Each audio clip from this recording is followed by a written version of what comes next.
7 लाख छात्रों का भविष्य अधर में, पास होने के बाद भी नहीं मिलेगा सरकारी कॉलेज में एडमिशन। राजस्थान बोर्ड में साइंस, कॉमर्स और आर्ट्स के मिलाकर 8,82,112 लाख नियमित स्टूडेंट्स हैं।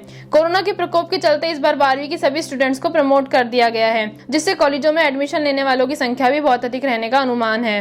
राजस्थान बोर्ड से पढ़े 12वीं के 8.82 लाख बच्चों को बेसब्री से परीक्षा परिणाम का इंतजार है। उम्मीद है कि जुलाई के आखिरी सप्ताह में रिजल्ट भी घोषित कर दिया जाएगा, लेकिन रिजल्ट आने के साथ ही लगभग 7 लाख बच्चों का भविष्य अधर में जाता हुआ दिखाई दे रहा है। दरअसल राजस्थान बोर्ड में साइंस, कॉमर्स और आर्ट्स को मिलाकर 8,82,112 लाख नियमित स्टूडेंट्स हैं। कोरोना के प्रकोप के चलते इस बार 12वीं के सभी स्टूडेंट्स को प्रमोट कर दिया गया है, जिससे कॉलेजों में एडमिशन लेने वालों की संख्या बहुत अधिक रहने का अनुमान है। ऐसे में 7 लाख से अधिक छात्र छात्राओं का भविष्य अधर में दिखाई दे रहा है। बता दें कि 12वीं की परीक्षा पास करने वाले छात्रों का स्नातक प्रथम वर्ष में एडमिशन इस बार परसेंटाइल के आधार पर ना होकर अंकों के आधार पर होगा।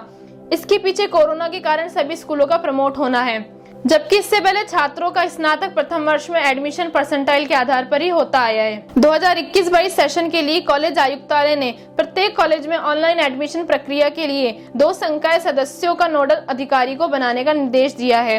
इसके साथ ही कॉलेज में विषयवार खाली सीटें, विषय समूह, फीस संरचना, हेल्प डेस्क, नोडल अधिकारी के नंबर जल्द ही वेबसाइट पर एडमिशन पेज पर डालने का निर्देश दिया गया है। राजस्थान में यूनिवर्सिटी और कॉलेजों की स्थिति की बात करें तो सरकारी यूनिवर्सिटी 14, निजी यूनिवर्सिटी 51, सरकारी कॉलेज 338, निजी कॉलेज 1,860 ही हैं। अब देखना यह है कि बच्चों का एडमिशन किस हिसाब से होता है। क्या सभी बच्चों को इंसाफ मिल पाएगा? शिक्षा से संबंधित और भी खबरों को जानने के लिए हमारे इस चैनल को सब्सक्राइब करें।